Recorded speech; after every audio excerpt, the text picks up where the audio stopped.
তারপর দেখা গেল কি শিক্ষক এবং স্টুডেন্ট সবাই খুব হিমশিম খাচ্ছে, টিচাররাও শিখাতে পারছে না, বাচ্চারাও শিখতে পারছে না। এবং তাতে কি হলো জানো, তাকে কাটতে কাটতে একদম হাউডি নিয়ে একটা পাস করে দিয়েছে।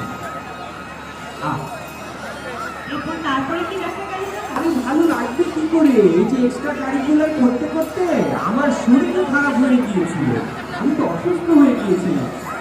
বেশি বেশি এক্সট্রা কারিকুলার করতে উচিত বলো? কই কোথায় তোমার সাপ দেখি, তোমার সাপ দেখি। তুমি বিজ্ঞান করো, তুমি সবাই বিজ্ঞান করো। আর বলো না, প্রথম যে হয়েছিল সেইভাবে গান গায়। একটা মুরগির ছানা হয়েছিল প্রথম, তাই না? সবাই আমরা বের করেছিলাম।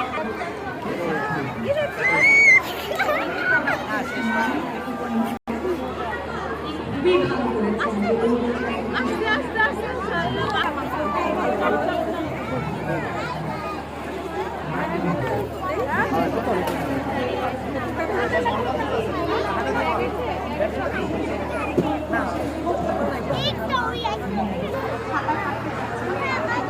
সামনের বছর আবার